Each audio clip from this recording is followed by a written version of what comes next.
Hi, my name is Juan Moss with the Spokane Film Project. Due to the COVID situation, we've decided to take all our panels and work educational discussions onto a live stream platform.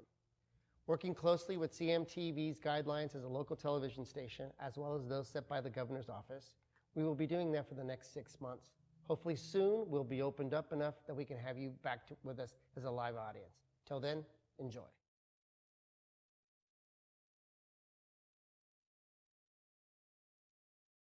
Makeup design in film and television.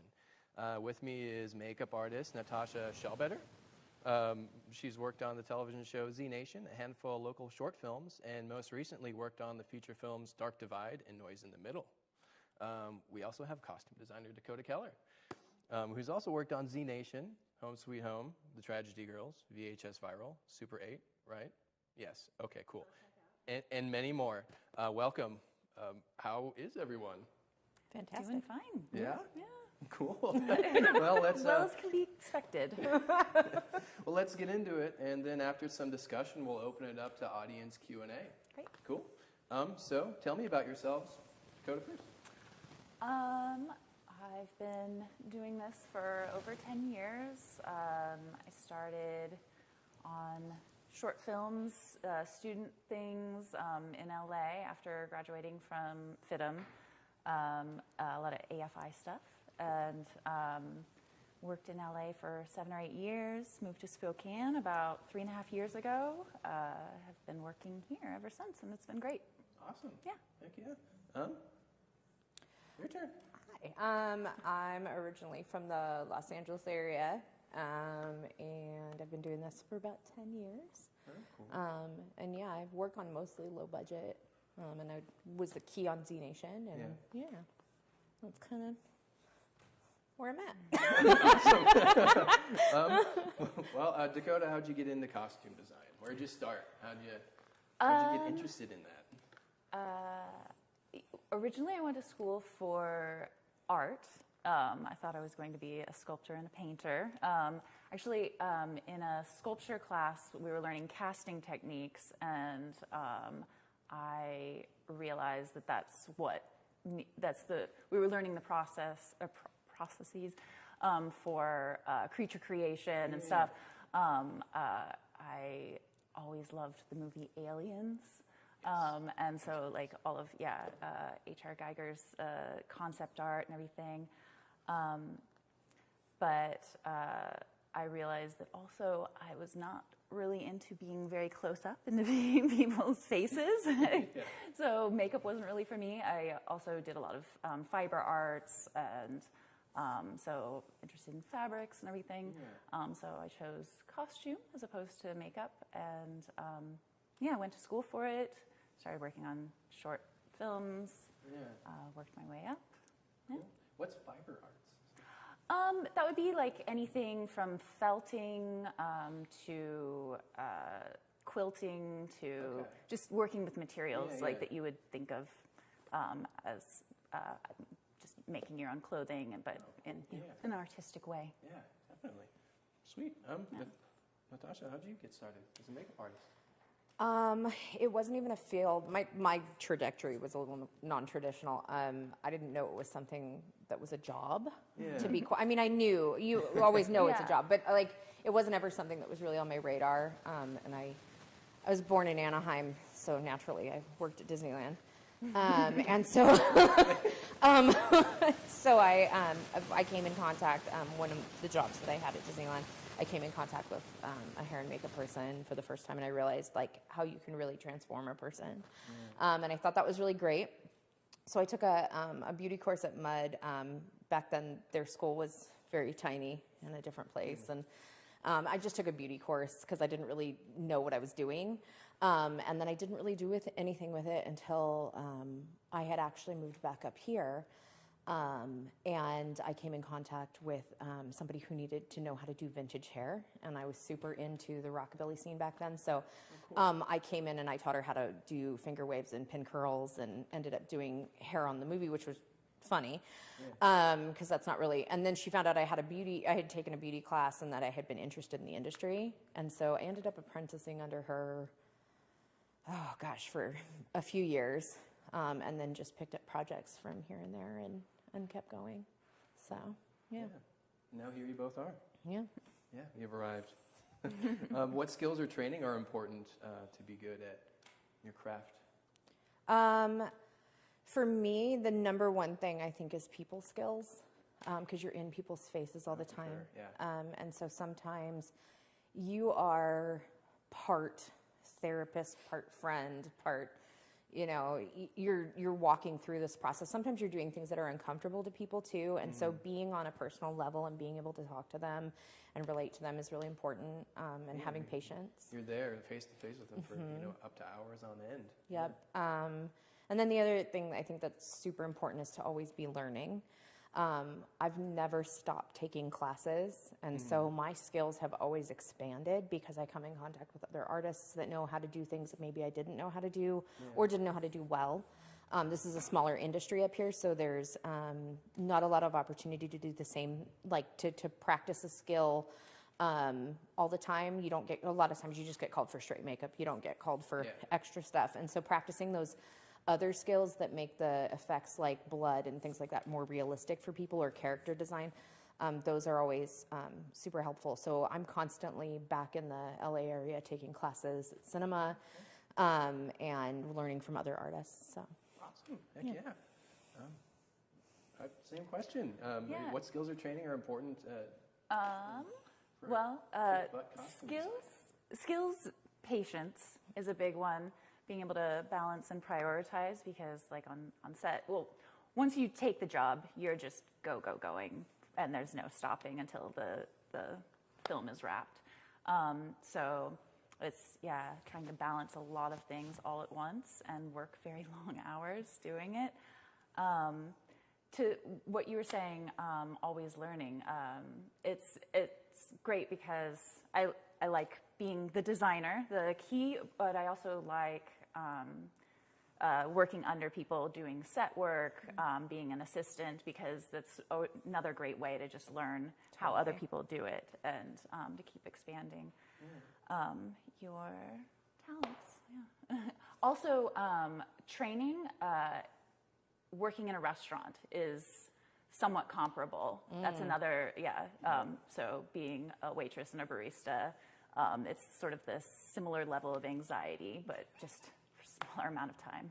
Yeah, definitely. I mean, I was a cook for years, and there are a lot of comparisons. You're working as a team. You're going really fast to get things. It's constant deadlines, one after the other, and also juggling a lot of things all at once. Multitasking constantly. Yeah, it's so. If you worked in a restaurant, that's a little taste of what it's like to be on set. Cool. Yeah, that's a good analogy. How important is it that the director has a vision already in place for a character, like the design, wardrobe, and makeup, for both of you? Go ahead. It's not necessary. Yeah. And it's great if they have certain ideas already in place. If they don't, then it's our job to offer them options. So that's part of the research and meetings phase. We do a lot of research up front so that we know like what we're going to be dealing with. But it varies from every project. Some directors have very specific asks, but not very many, or they have lots of asks, or they're very open and trusting, I guess. So it's not necessary that they have a very specific vision yet. Yeah, I think the trust part is really essential in that, for sure. And that's where the research and the initial conversations come into play. That's where you establish the trust, and that you know what you're doing, and that also just that you have really thought about the characters in advance, and that you're not just making them look pretty or whatever, that there's reasoning behind every choice that you make. Yeah, for sure, definitely. Same question for you. How important is it that the director has a vision and a look of the character in regards to makeup and costume and wardrobe? I agree with Dakota. I don't think it's absolutely necessary, but I agree with the idea that you do need to build trust with your creatives, so that way you can really kind of come together with a cohesive vision. A lot of our job is managing expectations. And so you're trying to find a balance between providing your creative know-how and your ability to budget, and then also make sure you're executing their vision in a way that they deem appropriate as well. And then not having an ego attached to it. Also, because you don't, I always tell people that are in my chair, this isn't an exercise in my ego. Yeah. This is a collaboration between for you, sure. me, and the director. And it's just to make sure that we're taking that in the direction that you want. So. Yeah, definitely open communication is key, Yeah. I think. Yeah. How do you work with each other's departments to complete a final look? I mean, it all starts with the initial research and meetings. It's just as much communication as possible up front, and bouncing ideas off of one another. If I hear something specific from the director or from a producer that involves hair, makeup, or props, or any of the other departments, then I try and wrap them all into the same conversation, because they might not have heard it yet. Yeah, for sure. Props are kind of important too, and what's the character holding? Yeah, it all plays into one another. Yeah, totally. What would you say? Oh yeah, no. Oftentimes we cross-pollinate all the time. We're on a lot of the smaller stuff. Usually, Dakota's department ends up working first, especially if most of the film doesn't call for anything special and it's just mostly straight makeup. And so usually, what I'll do is I'll take a look at what she's doing first, or what her department's doing first, so that way I can kind of step to that. And then confer with the director and just make sure we're all going in the right direction. And there's research involved in that also. But I think it's such a collaborative. On lower budget things, usually costume comes first a lot of times. Timeline-wise, Yeah. But I mean, it's still definitely a collaboration. I'll have certain ideas, and then we'll talk about what's doable, or if you have different reasoning behind a different choice. And, we can bring it depends. There was a film that we were prepping for that ended up not going forward, but it was heavily set in the 80s, and most of what was important in the 80s was hair. And so I actually started the conversation with the hair department first, because you want to make sure that you're going in that same direction. And the director had really great descriptions for each character. And so it was like, okay, well, if you're going to do this, then I would love to do this.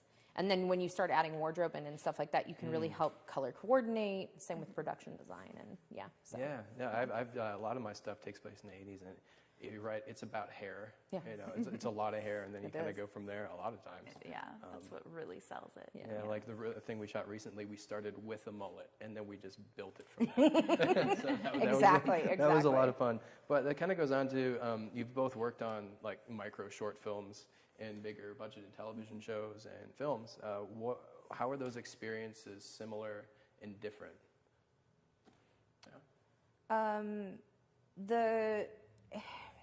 They're similar in the sense that the processes are kind of the same. You'll get your script, you're breaking it down, you're making your notes, you're doing your research, and then you're collaborating. And then the job is kind of the same. I would say the biggest difference with budget is how much time do you have to do extra things. I was talking to Juan earlier about the fact that, if you have a bigger budget, you get a lookbook. And so the makeup department can do a breakdown, especially on TV shows. You can do a breakdown of a character with the products that are used, allergies they might have, photos of the look. So you can pass that look on to another artist after you've designed the look. So that way you're not, that way there's distribution of work.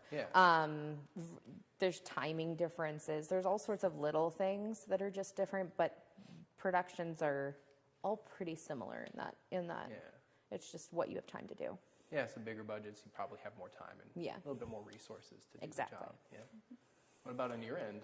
I mean, exactly. It's the steps are the same, and the research phase and the meetings, the discussions, you always start with the ideal. Yeah. This is what I really want it to look like. And then, depending on your budget, you modify expectations from there. And one of the biggest resources, exactly, in low budget things is time. And you just don't have time to make it. We won't have time on set to put it on, to build it. Won't have people to take Time and care of money it. are more important on the micro budget stuff. Time. Well, that kind of a fun question. Then, Natasha, you, just say you have less time than originally planned and you're rushed on set for final looks. What would be the process to get your character dialed? Like, are there any tricks along the way? Like, okay, we're rolling. I know we said 5 hours, but we got to get this shot done in like a half hour, an hour. What happens? Well, first you try to negotiate. Yeah. See what time you can get back. Right. But I always try to take the most important elements and do that first. Yeah. For example, let's say you've got someone that needs to be camera ready and they have a large tattoo cover that needs to take place. There are several different application methods that I can use to cover their tattoo that will make it camera ready. And all those have to do with time and money and the length of which it'll last. And so I try to go from there. What do I have the most time for? On Z Nation, one time we got an actor to set and they were bandits and they were supposed to be naked. Except for underwear. Yeah, they were supposed to, well, because they had been caught. And so whoever caught them stripped them down to just their boots and their underwear and whatever their hat was. And we got just one their gang thing. They were just naked bandits. Yeah, and they were, it's the apocalypse, so they're supposed to be dirty everywhere where they're not covered in clothes and sweating. And so their hands and their face and their neck are all dirty, and then everywhere else was supposed to be clean, and that's why it was funny.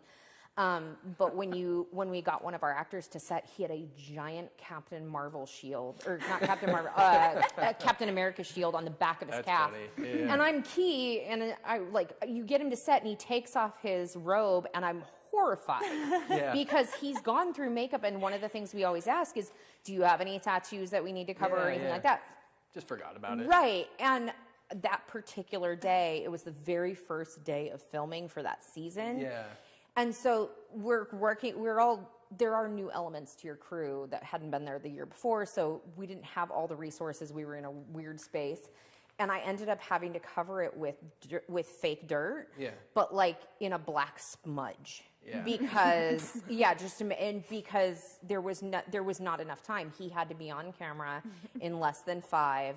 And I just pulled him to the side and grabbed my alcohol paints and smeared it because black was going to cover the red and the blue and all of that. I wasn't going to have time to finesse it and make it look camera ready. So it made it just look like this one bandit had this nasty dirt smudge on the back of his leg. So Didn't want to clean it. Exactly, That's fun. Well, I guess kind of along the same lines, Dakota, like a fun question. Say someone spills wine all over their wardrobe and they got to roll in like an hour. What do you do? Well, okay, so whenever there's the money for it, we double as much as we possibly can. Yeah. So especially in working in a lot of horror films, like sometimes there's already, some doubles lined up. If that fails, has it been established yet? Can we change the costume? If it has been established, what exactly are we going to see on camera in this shot? And I think that's probably another one for you. It's like, well, we don't have time to take care of this. Maybe like we can work with the other departments and finesse it there. Just should just like get close shots all Maybe the time. it's an over the shoulder, Work 3 around corners. Maybe if the stain is down here. So, I mean, if we can, I've definitely added layers on top of, they threw a jacket on over this before, because when similar things have happened. you're running through like 12 scenarios when something like that happens. There are fixes. None of them are ideal. So it really comes down to problem solving on kind of on the fly. So those are just off the top of my head a few solutions, but depends on the circumstances. But we generally run through 10. That just raises more questions. Okay, so this is what we have. What can you offer us, and Yeah. how can we meet in the middle? Yeah. And the more people on your team, the more collaborative it can become too, yeah, because for other sure. people, you know, some people when they're faced with those kinds of situations, they kind of freeze up, and you Yeah. know they can think of one thing they could do. Yeah. But if you have a team, oftentimes other people can provide solutions Yeah. too that are creative. Yeah. Have you ever had something like that happen on set? Like a wardrobe malfunction or anything? I've done it to you. I did it to you on the last film. Awesome. I got to hear this now. Yes, Come on. all the time. All of those solutions I just named, we have used. Yeah. Yeah. At various times, yes. Yes. Cool. My favorite. I was just on set, set costumer, and I was in charge of dressing background, and it was like a 1940s club dance scene, and everybody was really hot and sweaty, and an actor had put an opened chocolate bar in his pants pocket, Yeah. and the chocolate just like a vintage rental pair of 40s slacks, just covered in chocolate. I mean, thank God he was background. we got the bulk of it out and Yeah. sent him on the floor. But yeah, that was just, the actors like to throw things at you like that sometimes. It's kind of just gross. part of the fun. Pulls up a hand of chocolate. Yep. What movies got you inspired to do costuming? I know you had mentioned Aliens. I love Aliens. I kind of grew up on Aliens and Blade Runner. Like, just the overall look of Those are those great, got me yeah. interested in film in general. How like they achieved like everything from the creature effects to the costumes to the production design and lighting and everything. On both of those are like pristine films to me. Yeah. But when I kind of thought like, oh, maybe that's something I could do, is a British show called The Mighty Boosh. I don't know if you've ever heard of it, but it's it hasn't been on for years. But it's kind of like kind of a it's shot in the 2000s, but it's kind of a throwback to like kind of 60s children's HR Puffin stuff weirdness. Okay, yeah. But it's for adults. It's funny and there's music and stuff. But every episode, somebody is wearing bizarro makeup, Yeah. crazy creature creation. It all feels very artistic and last minute. Like nothing is sure. pristine on that show, but like everything is just fun and really cool. And so yeah, that show, I was like, I want to work on that. Yeah, you can see the creativity in it. Yeah. Is that the show that was the Baileys in the shoe thing? Sorry, say it again. Drink Baileys from a shoe. Was that the Mighty Boosh? I don't think so. Okay, I'm thinking of something completely different. Never mind. Moving on. So, what was? How about you? In movies or shows or anything that inspired you to do makeup? Like, oh, that's really cool. I want to do that. Well, from when I was growing up, I do remember the first time I actually stood up and took notice of stuff like that. Was as a huge He-Man fan. So Masters of the Universe is still to this day one of my favorite movies. Dolph Lundgren is like the ultimate He-Man for the 80s with his. Yeah. So that one in particular, the creature makeup and the Skeletor, the movement in the Skeletor makeup for that in the original films, the movement they got out of those latex creations are so cool. That was such a great innovative time. Yeah, for sure. So that was one of my favorites. And then, of course, Star Trek, because you watch them create creatures on the fly all the time, even for background. And then as my, and also when I was a kid, there was a TV show that I watched called Shusha. It's like a Mexican kids show, but it's but Shusha was always super sexy. Yeah. And so I always remember her wearing thigh-high boots. I don't know why I remember that, but but I always remember thinking, like, she always had like the greatest makeup. I always thought she was the most beautiful creature. And then later on, movies like Marie Antoinette, where there's such a collaborative movement from the production design down, where all the colors really coordinate, and they got to shoot in the Palace of Versailles, so they really used that to color the film. And so I just love that, because there's the scene where they're straddling the Austrian border with France, and they're dressing her, and it's really neat, the color transition from the Austrian side to the French side, and the way they transition her. And it's just hugely inspiring. How important is like having a color palette for characters and for like the film overall? Or is that something that's more on bigger budgeted things? I think that just depends on the film. It depends on the film. It depends on what's Sometimes important. it's very important, and sometimes it takes a backseat to other priorities. You read the script and you kind of get an idea from there, but you might have a director that comes to you and says, I want, everybody in this film to be this way, and you can see that in large budget films. But you can also see that in lower budget films too. So. Cool. Another fun question: what's your best and/or worst experience in makeup? Well, my best experience, I will say, is Z Nation, but that's more for my crew. We had such a tight-knit group of people in the makeup trailer, and then you developed relationships with other people on crew. And so, and I still work with those people, which is really cool.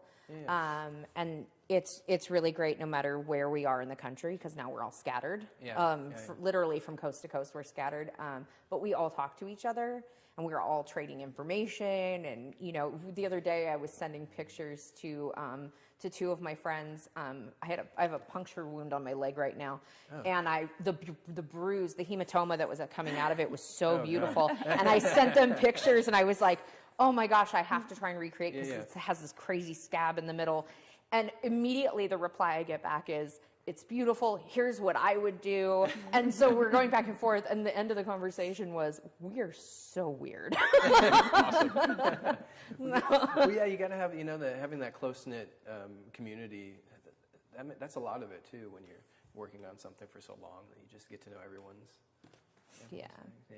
And I wouldn't say there's any, worst experiences. I think every production has one low point, and that's normal. You can't work in close contact with people and have everything perfect all the time. So totally, you just roll with the punches. People are people, man. Heck yeah.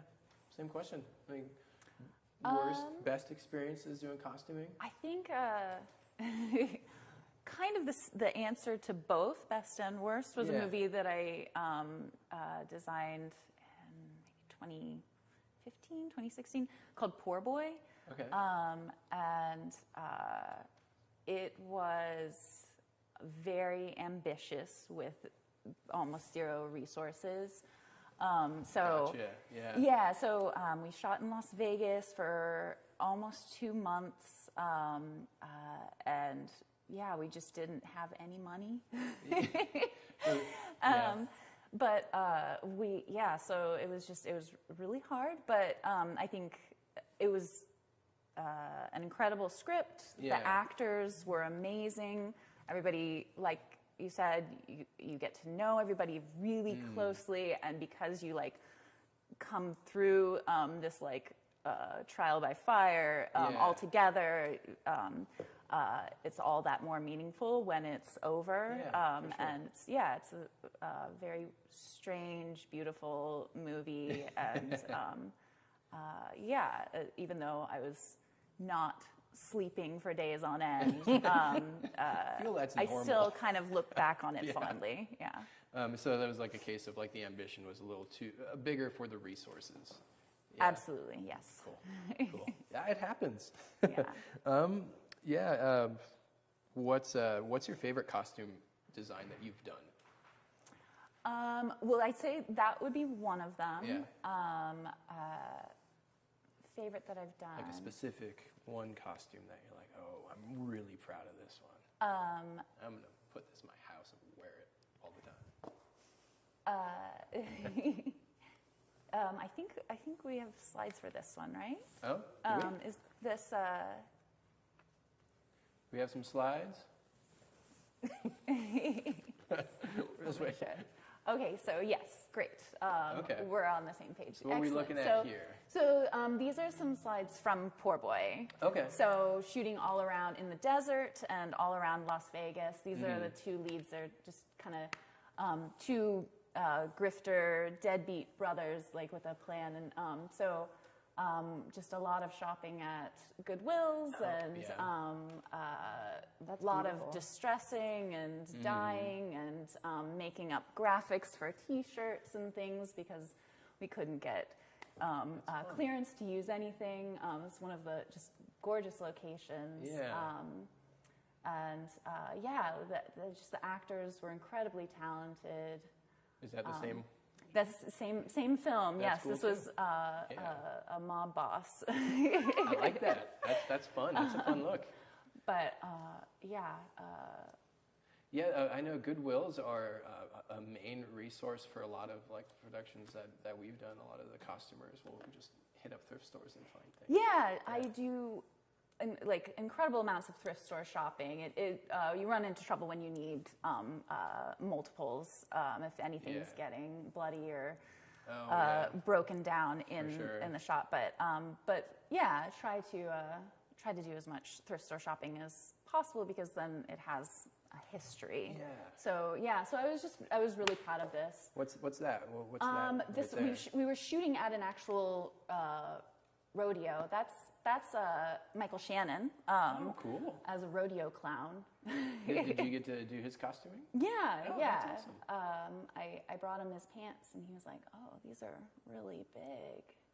I was like, "Yeah, you're a rodeo clown." So this is a cast at the rodeo. Fun. This is a graphic that I created for one of the T-shirts. Oh, cool. Just a lot of silly, fun things like that. But Yeah, interesting having to design graphics and all that stuff too. And then this is the other film that I was going to talk about that I'm really proud of. We had a little bit more resources for this one. This is called Tragedy Girls. Okay. And this is a horror film. The director, Tyler McIntyre, I've worked with him for a few things. He just does really clever, creative horror genre stuff, but this is about two teenage serial killers. But it was just incredibly fun. These are research boards, so like I was talking about in the initial discussions with the director, some of the concepts that I had for the characters. And then later on, you'll see, so there was Sadie and Michaela were the two leads, and also the actresses were incredible characters themselves. And then, yes, there's some set photos and some screenshots Cool. from the film. And I didn't think that I liked teen movies, but I think it helps that they were mass murderers. Yeah, so, for sure. Yeah. That helps with like anything. It gave them a little bit of an edge. I like Love that. it. So did you design the masks? I did too? do the masks. Cool. Yeah, we wanted to, and afterwards they are. I forget where you can buy those masks, but they were mass produced, and so I've seen people go as those characters for Halloween costumes and things, and they had cool. Yeah, they had them all at the premiere, and everybody was dressed up and stuff. Yeah. It was really fun. How does that make you feel when someone dresses up like a character you created? I mean, really great. It doesn't happen all that much, but I've done a couple of movies with Tyler McIntyre, and those characters that I've designed for him are the ones that I've seen as Halloween costumes. Yeah. He'll find them sometimes, like on social media and stuff, and send me the photos. That's cool. I like like, that. look at what you did. But yeah, like I think people respond to his characters because they're quirky and weird, and also relatable. Yeah. And so yeah, it's a great collaboration there. Awesome. Cool. Yeah. Well, okay, yeah. What's Natasha? What's your favorite makeup design that you've done? We have a couple of slides for that too. I think Slides. that's right. Slides, please. Magic. So this I like that. this is Sarge, played by Grace Phipps in Z Nation. Okay. The blood's not realistic. Let's just say that out loud. But in the environment she was in and stuff like that, it was actually, she originally wasn't supposed to have blood on her. Yeah. And it was a last minute choice. And we literally went outside and just threw it on her, and that's how it landed. That's fun. Oftentimes when we would end up doing that with Grace, it would always end up in like the most beautiful way. Yeah, yeah. And it was really fun. And then we sprayed her down with faux sweat. And it came out really neat, and she looked very gritty and very apocalyptic, and I just always loved working on her character because we always had little injuries and subtle things that would happen to her, and it was always really challenging to do on the fly. It was fun. Yeah. So, I assume there was a continuity person too, making sure. oh yeah. That was, we're always our own continuity person. Okay. And so having to recreate that is, as a matter of fact, I think it's on my website somewhere where I'm recreating one of those blood looks for her. I like that. This is another one of my favorites, and this is also from Z Nation, but this is one of my favorites for a couple of reasons. It was a 30, I think it was 30 or 45 minute dead body. Oh, okay. And so I like the side stuff on this. yeah, we put some transfers on her, some prosthetic transfers, which are basically made out of glue. And she was an aged dead body, so she was just going to sit in the set in a specific way. And so we made it look like she had a couple of gnarly head wounds and that it had dried in that specific way. And the reason the blood choices are so bold and stuff like that are because we were shooting in low light. So you wanted to be able to see where she was because she was top lit down. And so you could just see, some of the subtleties in that, and that was really great. Cool. So, Yeah, awesome. So I've had a bunch of creature designs in my films, like demons, witches, vampires, werewolves on cocaine, kind of stuff like that. Do you guys have like a bucket list design that you want to work on? Like any kind of creature you'd love to do?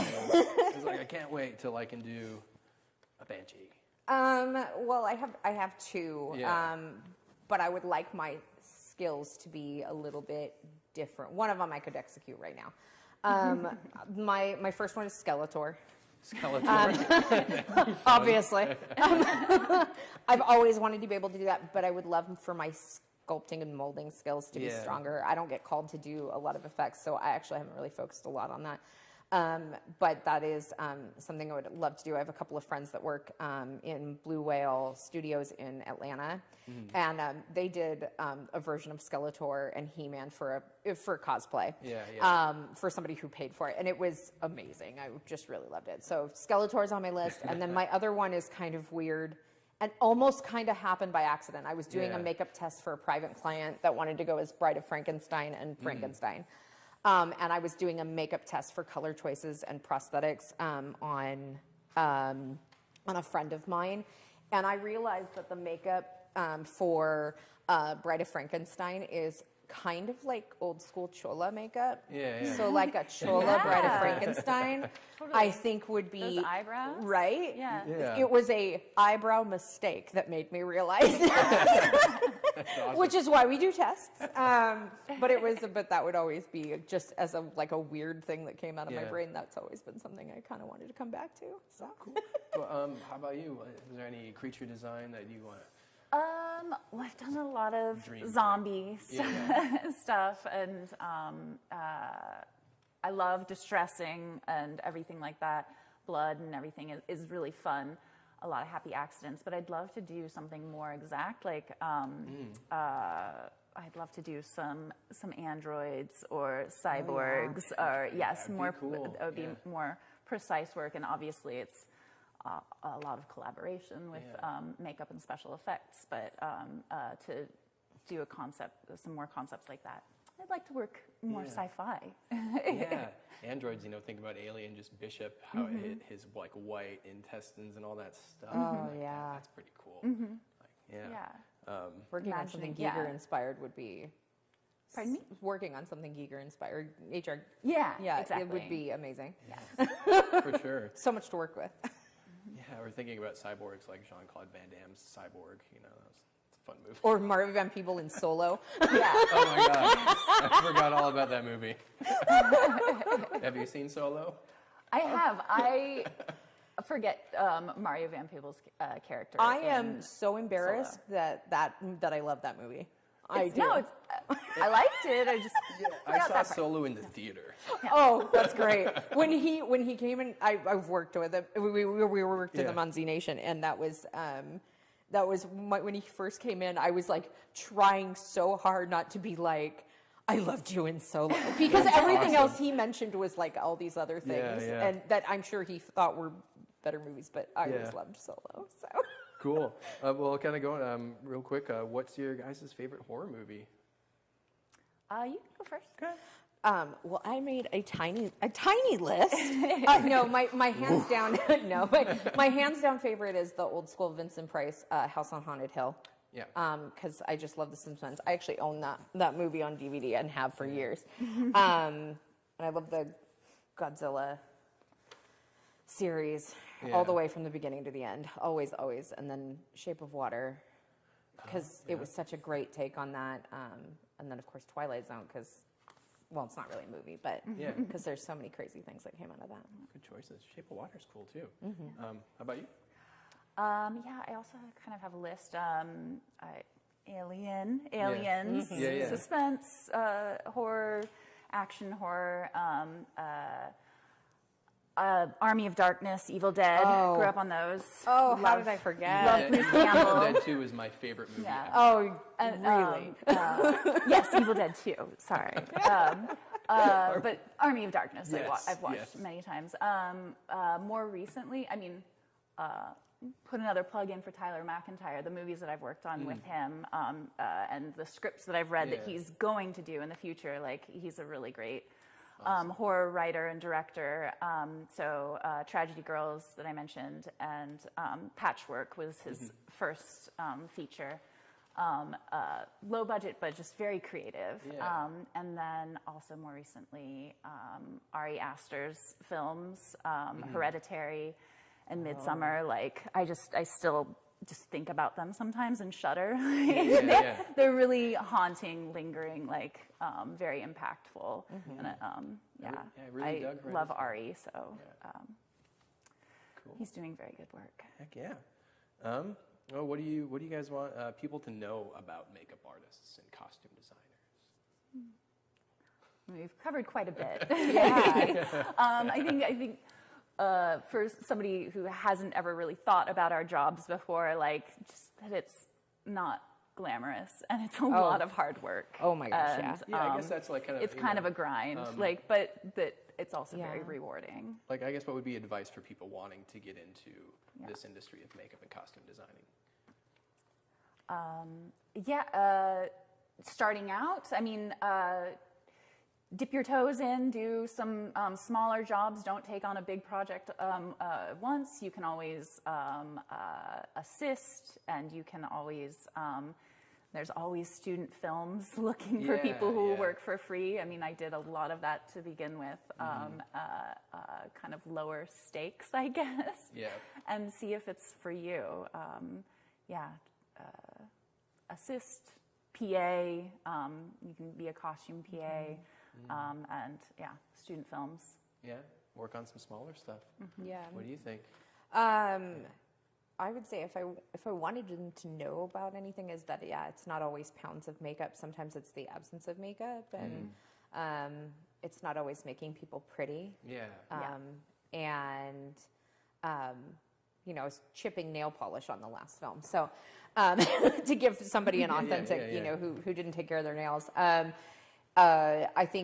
I think if there's anything that, like, if they want to get into it, nowadays, different than when I started, nowadays I would plug yourself into a good school where you can gain the mentorship and some of the networking connections. Yeah. Because the schools are focusing a lot on that now, which wasn't a thing back then. Yeah. So that would be my biggest thing. And then be willing to kind of do anything. Be a PA on bigger budget stuff. They have makeup PAs, and they go on to do amazing stuff.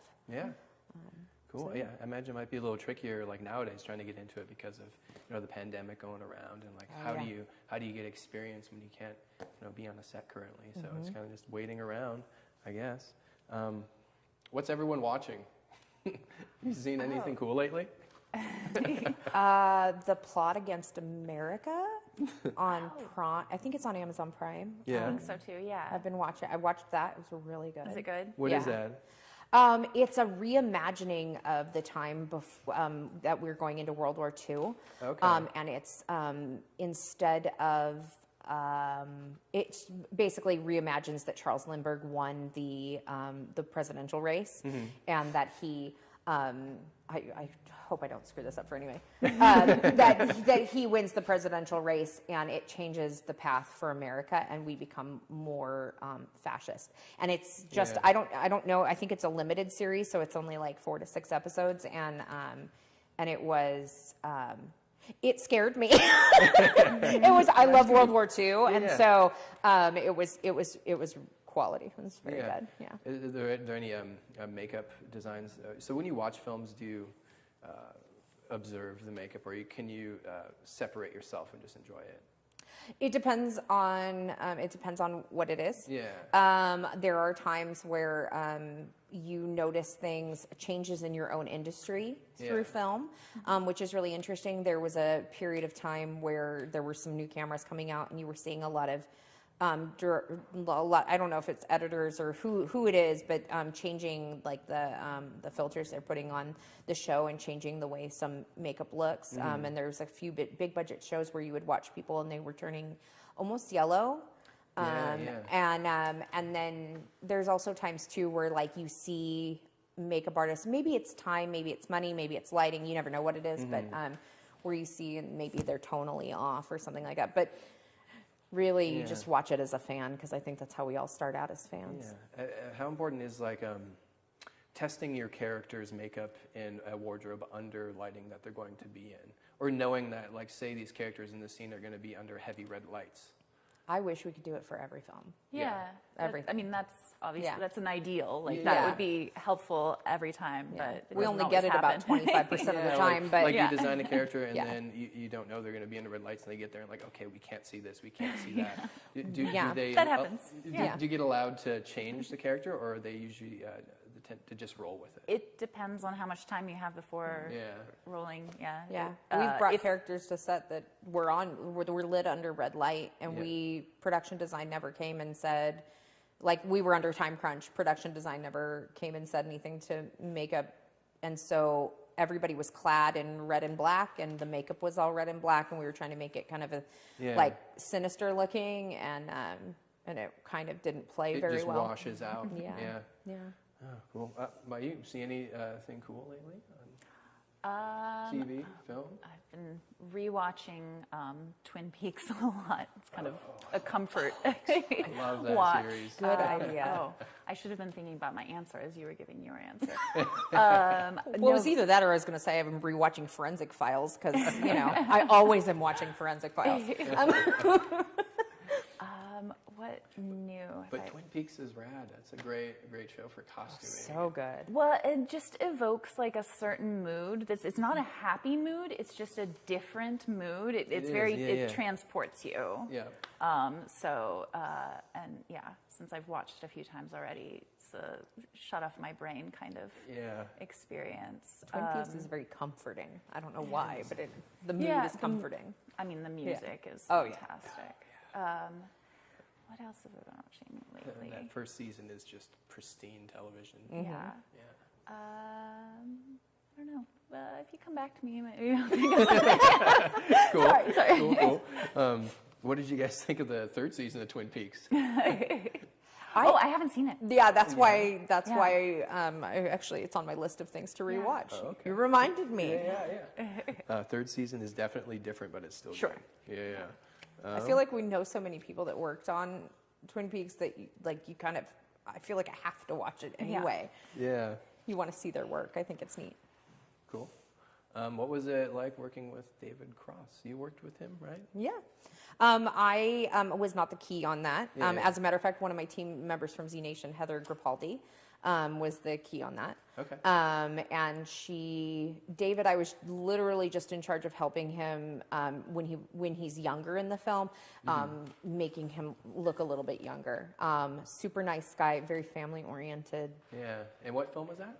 That's Dark Divide. Dark Divide. Yeah, Cool. yeah. That one was cool because we were like hiking out to lava pits and stuff. So Sweet. logging trails. That was a fun one.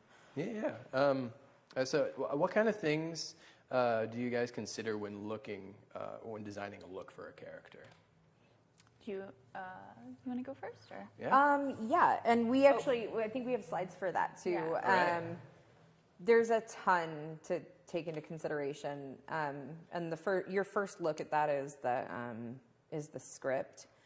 So when you're as somebody, you're breaking down the script. This one happens to be from Z Nation, and this gentleman, he was only in the show for like a few minutes. But what was really great is he's somebody. It's when there's an illness that's taking place and it's turning people into these different zombies. Yeah. And so it's more subtle. It wasn't just that they turned into a zombie. It was all of a sudden they lost their minds. Yeah. And so this guy went from being a tan he looks kind of like the captain for what's his face from Gilligan's Island. It looks like Gilligan's Island. Yeah, and then we basically made him go mad. And what you see is you can see the golf club in there. He is teeing off of his dead friend's body. That's cool. And he's talking to him. And so it was really fun working with this actor. And so we took a lot into consideration for him. This one is James from All Those Small Things. That one actually hasn't come out yet. Okay. And that one, he played a character named Jonathan Robbins. And this was his London look. And he was more put together, a little more suave, a little more color corrected because he's a game show host. Okay. And so it was a lot of collaboration with James on that. Yeah, it looks a little more natural. Yeah. Yeah. And this one, this was a really fun one. When it comes to character design, this character, when we meet her, she's already dead. This one's called The Noise in the Middle. Okay. Or the film was called The Noise in the Middle. And I realized that when I do large facial wounds, for some reason, I tend to keep them on the right side of the face. I only realized that recently, and I'm going to stop doing that. But this is another one where we took prosthetic transfers. She's in a really bad car accident and has died. And when we first meet her, she's a ghost. Oh, cool. Then we see her in flashbacks. And so it was really cool to take her. This is pre-blood, so before we actually put her in the scene. And the director wanted to do a thing where you could see the wounds without the actual blood from the car accident. Yeah. And so we were painting it so it looks really vicious and mean. So there was a lot of collaboration with the director, and I actually sat down and did drawings of what I wanted to do to her face based on the prosthetics that I had. Yeah. And said, here's what we can do. And so he and I worked on that and changed it a little. He offered a lot of freedom in this. Yeah. Which was really great. And then I talked to the actor, and the actor, I wanted her to feel really comfortable about what I was going to do to her. And so her and I collaborated a little bit too to say, like, this is alcohol paint, this is going to smell, this is a process. And so collaborating with the actor is super huge also with this. These are, so on larger budgets, you can get lookbooks. This is our lookbook from Z Nation. Cool. And I'm actually the one that designed the lookbook for this, which was really great. So it's detailed character shots, including their hands, and then a breakdown of the products used, and the steps that you would take to create these characters. One thing that is always commented on in these is that our zombies are green, and when taking into character design into account, you want to take into account the way it's being filmed, like we talked about, lighting and filters. The filter that we used on that show took green colors and made them gray. Okay. And so a lot of our zombies start out with a green base, so you can neutralize the redness in their skin tone, and then and really make them look dead on camera. Oh, cool. And that's not my design. That was actually Corinne, the original makeup department head. That was her design. So And then these are fresh zombies Fresh ones. from that, because we had different evolutions of zombies as you went forward. But you can see it's not always like big actors. Yeah. You'll see background and stuff like that in there, and it just gives you. This is our. I like that. This is our assistant director. Oh, that's fun. That's pretty Esther. Esther was being a team player and Yeah. stepped in for someone. So you get lots of you get lots of people in there. I like the contrast with the wardrobe there. That's fun. Yeah, that was Yeah. as I recall, that was a newsroom. Okay. And so these are really great because you get to see kind of. It really is a collaborative process between doing the research, between talking to the directors, and all of that kind of stuff. You're really kind of getting it. But these are just basically, these are breakdowns. So that way another artist can step in. And I tried to give, in this lookbook, we tried to give a history of the zombie and why this zombie was like this. So it That might have to helps. do with another Yeah. season. Like these are enders. Enders were people that were in the apocalypse and survived, but like their brains kind of got scrambled. Like they had gone kind of crazy and they did weird stuff to survive. This guy had, wardrobe was great on this. He had a trash bag cravat Oh, fun. that I absolutely loved. It made him smell to high heaven by the end of the day, unfortunately, because he was sweating in a junkyard. Yeah. But Goes with the character, right? Exactly. So these people were often weird, camouflaged people that would like Yeah. hide in the background, and you would only see them when they moved. So it was really cool. That's fun. Yeah. And then, of course, this is Murphy. This is Tess Fondy's design for Murphy after he's been turned red. And so we did a kind of a history breakdown of this character because we'd had 5 seasons of him at this point. Yeah. So whoever helped with his makeup, these are different evolutions of his makeup. So that way, if we did a flashbacks or things like that, that I could communicate to another artist that this is what needed to be done. Or if you're doing touch-ups on him, you can refer to the lookbook. I watched him on set most of the time. And so having the lookbook to refer to would tell me what products to put in my set bag. And all of that kind of stuff, so I can be prepared and be helpful. Lookbook is very handy. It's very handy. Yeah. It really is. Yeah, these are blends. Cool. There's lots of little things in this one. Oh, skincare. We did skincare breakdowns. Yeah. We had a lot of rotating members in our makeup trailer because some people just couldn't survive the show or could only work certain periods, and so this was just a nice way of saying, so-and-so has allergies and, this is what we're using on them. This is the easiest way to get them in and out. So, Cool. yeah. Heck yeah. Because, you put stuff at their stations for them to work with. This is I a like great one. that. This is a camera test for Pandora from Z Yeah. Nation. And Lydia Hurst, let me just say That's really that cool. we lucked out with her because she's a model. So she, A, is beautiful, but B, she knows how to work a makeup. And so for makeup and hair, it was really great to see her all put together. This was a collaboration between That's effects and beauty makeup and hair. And so she had this great wig, and then Logan put together this really great mask, and then Logan and I painted that together to match the beauty makeup. And there were several iterations of this mask, but it's one of my favorites for character design because we had to evolve the way she looked throughout the film or throughout the TV show. And she just was, I don't know, it was just so fun to be able to play with that character. That's a fun mask. Yeah. How about you? Same kind of thing. What kind of things do you consider when designing a look for a character? Well, every job is different, so different directors have different priorities, and it starts with a conversation with them. We've got some slides from some of these. Roll 'em. Yeah. So this was a tween film based on like a very popular young adult book, Jessica Darling's It List. Okay. So these were, 12, 13-year-old girls that I was dressing. And this director, you asked about palette earlier, had a very, very specific idea for palette. Yeah. That was her, I would say, #1 priority. different characters at different points in the film had to be not just warm or cool, but very specific warmths and cool colors. Yeah. And so that's what this research reflects, that sort of this one is one of the main characters transitions throughout the film. So that's pretty cool. I like the color palette. yeah, it was fun. It was very challenging because you have the ideal, and then you have to go shop for that and see what's actually in the stores at the moment or available. But yeah, so all of these research boards included a palette for the characters, and it applied at different points throughout the film. So in this instance, that was the main thing that I was thinking about, and also just trying to make kids look fun and natural.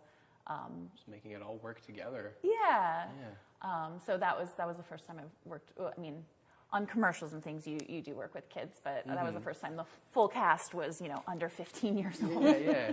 But yeah, it was fun. But yeah, so this is actually a fraction of the research that I did for the film. Yeah.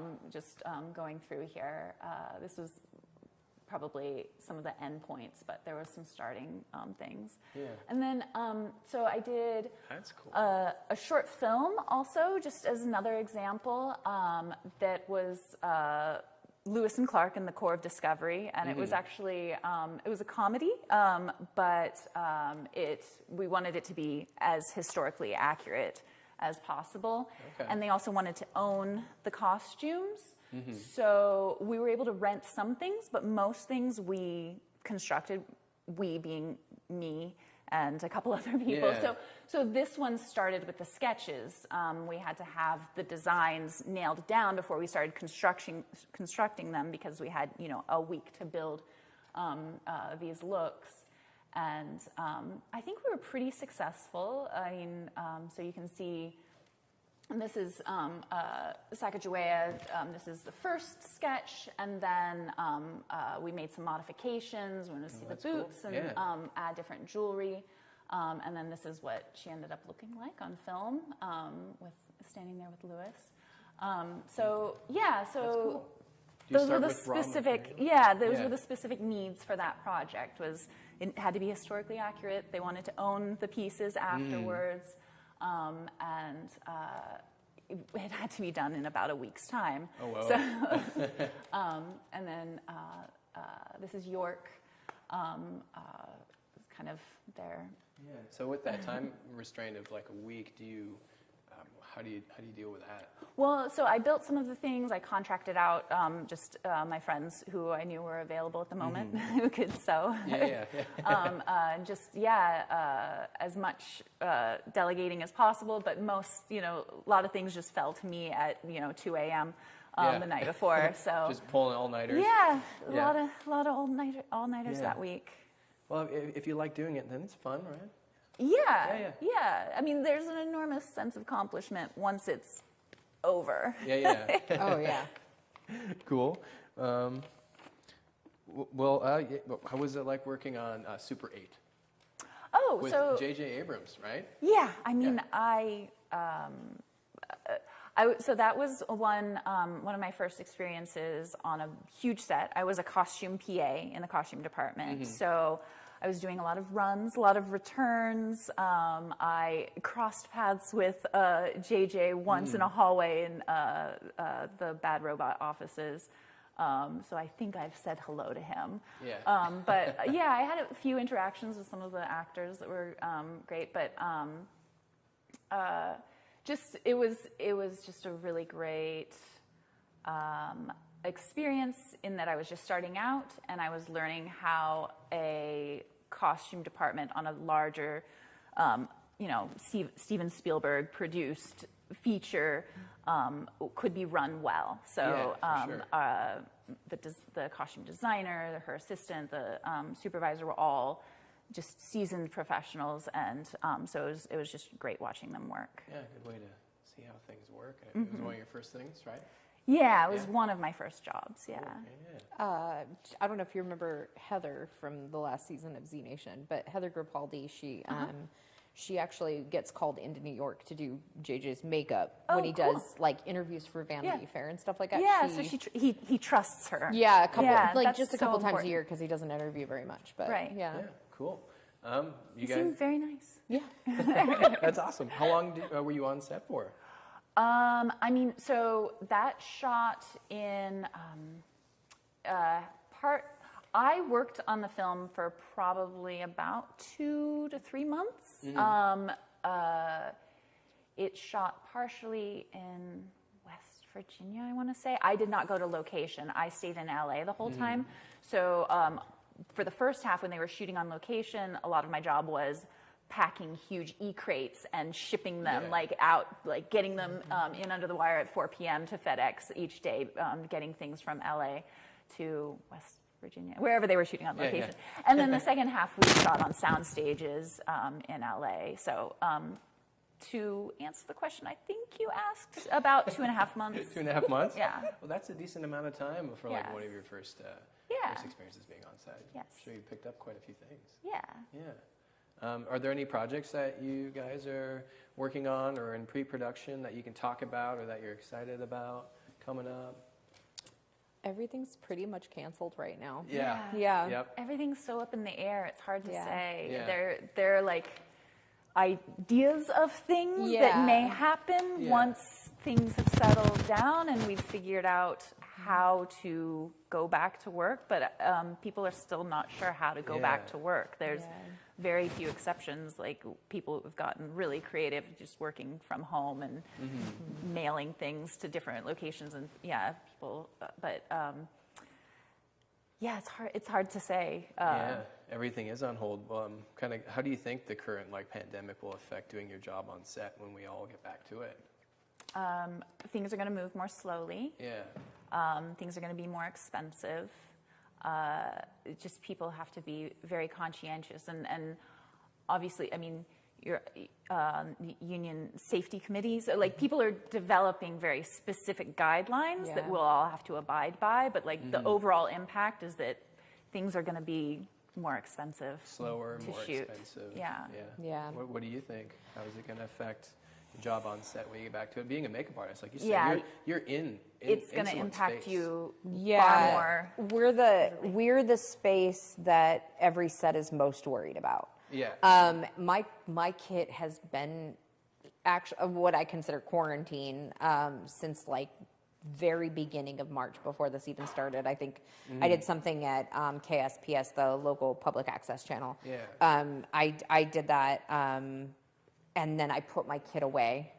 And I haven't taken it out for anything, not even to mess with it, because it's clean and I want it to stay that way. But I think, they're talking about having us all do individual sets of brushes for each actor, and that can get really expensive. So budgetary wise, it's going to be very different. It's going to be a lot slower. We're going to have to suit up a lot more. And then there's all kinds of different discussions, from having actors doing their own touch-ups to having a very limited time on set and almost being dressed like you're in a hazmat suit. So we have yet to see exactly how it's going to affect everything. But until there's a vaccine, we have no idea. Yeah, it's crazy. Hopefully, Yeah. we figure it out. So I think we're going to open it up to questions. Yes, we are. Yeah, audience Q&A. Well, let's. But it's all my voice. First question: what do you do when you read the script and your initial vision does not match the director's vision? Good question. Oh, I've had that happen. Honestly, I mean, there's no ego attached to your vision, especially when you're in those beginning stages. Yeah. So you work with them to make sure that you're executing what they want. Like I said before, I've often told people, there's no ego. This is a huge collaboration between actor, between director, and between me. So I'm the hired gun that's there to execute your vision. Yeah. And so tell me what you need. More communication is better. Yeah. So. Yeah, exactly. I mean, just I would say thank you for letting me know that up front. Yeah. And not 100%. waiting till on set. That's great. Let's hash this out. Yep. Let's meet again in a couple of days, and I'll have more things for you to look at, and let's try again. But yeah, you can't let your feelings be hurt, or it's very rare, but like every now and then I'll have a baby, something that an idea that I'm really excited about, that I'll explain why it's important to me. But for the most part, you just have to let it go and start over and exactly communicate and try and do that as early on in the process as possible. That would definitely help. Yeah, just open communication for sure. Yeah. Yeah. Cool. As someone new to the industry, what things can an actor keep in mind to make your job easier? An actor? Oh. Question. I love this question. Yeah. Be kind and be flexible, Yeah. I would say. Yeah, like it's you don't think about that much beforehand, but then after you've dealt with an actor that was just easy and open, flexible, hangs up their clothes and doesn't just throw them on the floor. You're like, oh, that was a good one. I like that guy, that girl. Manners. Manners, you get really comfortable and really intimate with people really fast, and so sometimes manners do fall by the wayside. But making the actor hanging up your clothes is really nice. Like it goes a long way towards getting along with everybody. But also, I would say. Communicating early. If an actor doesn't like something, I want to know it in the first fitting. And I don't get my feelings hurt. I say thank you for letting me know that now, and not on set. There's been so many times when it often happens with shoes. Like that we'll put them in shoes and then they'll wear it for 2 or 3 hours on set, and they'll be like, I can't do this anymore. Like, well, you have to do this. We established it. We've already shot it. Exactly. So if there's something that doesn't make them, or that makes them uncomfortable, I just want to know it right away. That's also really helpful. And don't think that you're like, I'm saying that be flexible. Be flexible on set. Be very clear about what you like up front. Yeah. Good answer. Yeah. Oh, me? You don't have to. We can move Am on. I here? No, I would say that just be flexible and be kind. And the same thing with the communication, because we just want a smooth working environment. That's we ideal. want things to work efficiently. Yeah. And we want to be helpful. We don't want to make other people uncomfortable. Yeah. Cool. All right. So the next question is, how much interaction do you really get with the gaffer or DP? Natasha, you mentioned how a dead body was lit. Do you get that information ahead of time, or is it on the fly with a minute or less to do it? With a gaffer, maybe not so much. DP, it depends on the project. I try to have communication with the DP more and more as I've gone on in my career and have become a more comfortable human in my own skin.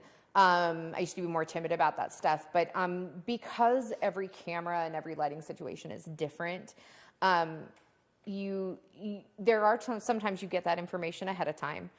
In that particular situation with that dead body, I had been to that set already.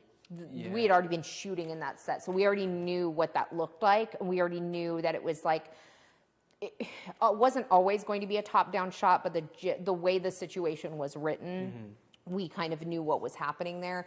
And so that was just a fun moment where I got to be a little bit more creative and create a dead body. On that show, I was key beauty. So I was often more managing people on set and working with our main actors. I didn't get to do a lot of effects stuff. So when I did, it was really fun to be able to kind of let loose.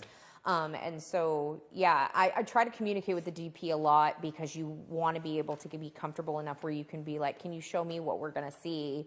You know, what do you want to see also? Because on every project, a DP is a lot like a director, where sometimes they have more input or they feel more strongly about something. Z Nation was one of those things where we really did. We knew our DP really well, so we were able to kind of get in there and say, Yellen, what are we doing?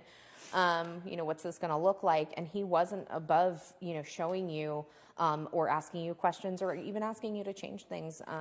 And so that was really great. Good, yeah. Open communication for sure. Yeah.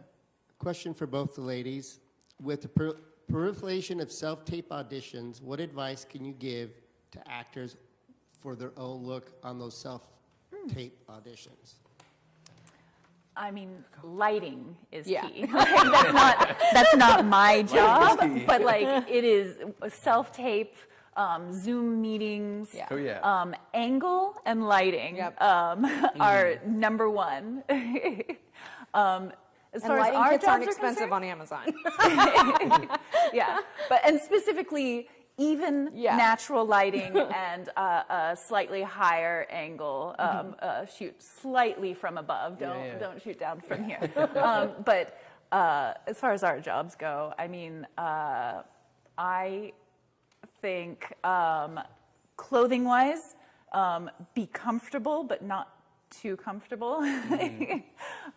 Something. It depends on what you're auditioning for. Something that makes sense for that character, but isn't too extreme. I think they want to still probably see you in it. So something that kind of meets in the middle, I guess. Something that shows what you would bring to the part, but also, would make sense for the character.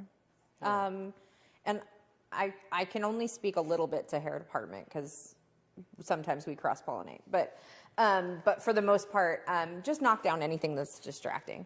Yeah. So if you have a giant, crater in the middle of your forehead and you can cover it up, awesome. If you can't, just try to take down the shine.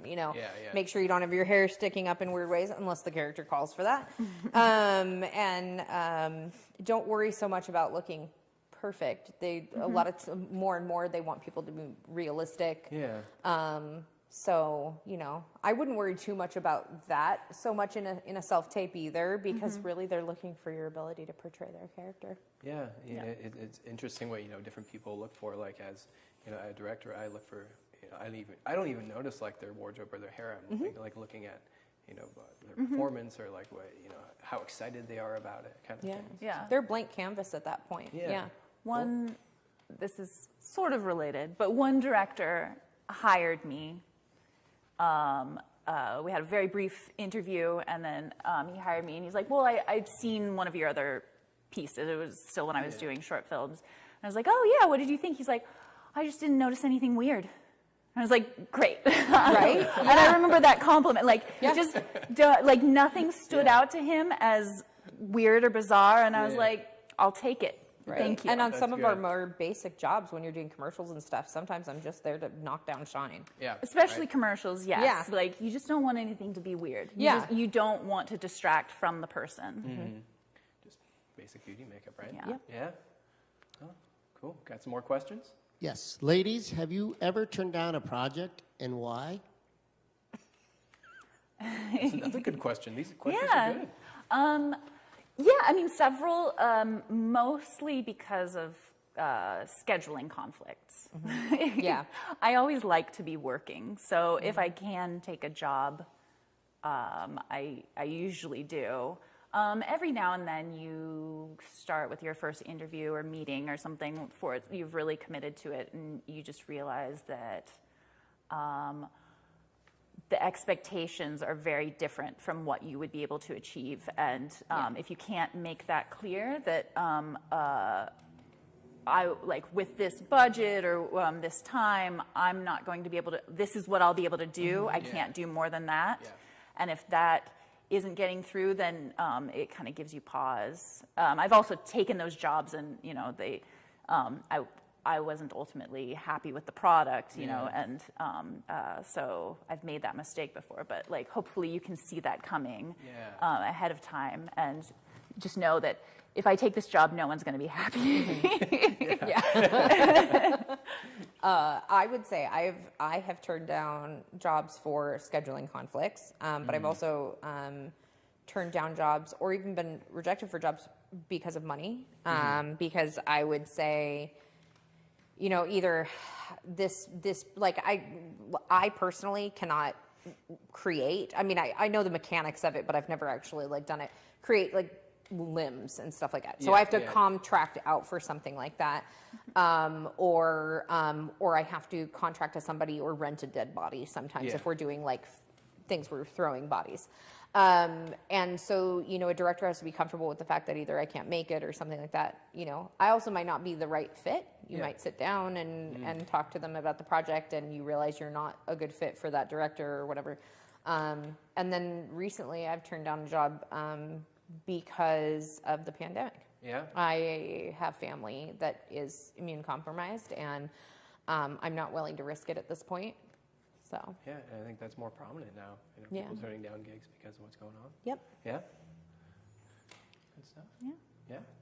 I know we touched upon it, but some people are asking again, if you could just give some examples of how the pandemic is affecting how you will approach your job. In my respect, and I'm sure Dakota as well, we're already expected to be super sanitary. Yeah. But more so. I'm already a little bit of a germaphobe. But one of the things that I really want to touch on going forward too, for longer projects, maybe features and stuff like that, if I'm ill, having a backup plan so someone can come and step in, so I'm not spreading my illness to other people. You know, we prior to starting this, we had talked about the last film that Dakota and I were on together. There was an illness that swept through the crew, and it was a smaller budget, so you don't want to be the person that doesn't come to work, especially when you're department heading or keying. It's always been kind of the unspoken rule that you show up, you know, no matter what. You're like the postal service. You know, that's a good way to put it. Right. But I think going forward, we do have to be really health conscious, especially when you have larger budgeted productions, when you have higher profile actors. Yeah. You know, from an insurance standpoint, from a risk assessment standpoint, I think we're going to all have to be more conscious of what happens and take all the precautions that we can. Yeah, and you don't want people to rush into the film industry and just kind of, you know, ruin it for people. Like, you know. Oh, definitely. You never want to be the makeup artist that gets the main actor sick or you know, or causes them to get some sort of infection because you weren't sanitary. Yeah. And so I think this has really made everybody kind of take a good hard look at their processes and evaluate. And I think it'll be better going forward. Yeah, cool. Yeah, that's an excellent point, is to have a contingency plan in place that have different ways of accomplishing your goals if somebody does get sick. It's something I hadn't really thought about, but I will start to think about it. For sure. I'm just thinking of craft service. Usually there's like a whole buffet spread. Yeah. And now you can't do that anymore. So no, like, got to be prepackaged and all weird. Yeah. I mean, with us in costume department, I mean, there is proximity to people that were helping them get dressed sometimes, like physically helping them. And so if we can't do that anymore, or we have to be wearing PPE when we do that, then it's just a matter of time. We have to build in more time to the scheduling, and fittings will take longer. You're going to present the clothing, leave the room, and just maintain that distance. We already keep all of the clothing clean. It gets washed every day, but it might be a matter of separating out different characters' clothing and washing them separately. So that means more time. Everything comes back to it's going to take more time. Yeah, which more time, more money means more money. Yeah, I foresee sets taking twice as long now. Like shoots would take twice as long, or at least 25% longer. Yeah. Yeah. Yeah. It's crazy. You got another question? Yes, our last question. All right. I think it kind of falls towards Natasha. The question regarding actors who prefer vegan products, do you consider that, and what kind of products do you choose? So we carry a variety of products. Most products, it depends. I'm a product nerd, so I don't keep an exclusive vegan, gluten-free. I don't do that unless there's special requests or budgetary reasons. Productions are renting my kit when they're renting my services. Yeah. And so I come with what I come with. And those are products that work, products that I like, products I know are going to execute the vision, a variety of visions. And unless there's a high-profile actor, and I'll give you that example. Dark Divide. So I wasn't the department head or key on that, but I came in close contact and worked with Deborah Messing. She has a lot of allergies. And so she was basically like, the more chemicals it says it has in it is usually the better. But it was really great because we were able to collaborate with her longtime makeup artist via email and get a list of approved products that we knew worked on her. And so we were able to really kind of go into that. And it's really great because Deborah Messing, she has a really great social presence in the fact that like she's really open about like her skincare routine. And so there was some light internet research we had already done to kind of see what she was already using on her face as far as skincare is concerned. Yeah. But we really try to keep products that work more than anything. Yeah. Because you want to be able to execute the vision and have the longevity of product. Yeah, and then if there's a specific request, then Right. that's in the beginning. So And actually in that movie, we had a specific budget within our makeup department specifically for Deborah. Yeah. Cool. Yeah, well, I think that's about it. Thanks you, Natasha and Dakota, for being here. I have a great appreciation for what you both of you do. It's really a huge part of filmmaking. Thank you. And I can't wait to see what you guys do next. Thank you. It was rad chatting. And the next Spokane Film Project panel should be in late June. Follow us on Facebook for updates. If you're interested in getting involved in the Spokane Film Project, then go to their website at www.spokanefilmproject.com. Check it out. Or if you support free programs that they're creating. And then please remember that we all still need to be responsible. Do your part to help bring these challenging times to an end. And try to utilize this all to be more creative and have a positive impact on your community. And just don't stop creating. Yeah, cool. Awesome. Thank you. Thank you. That's it. That was rad.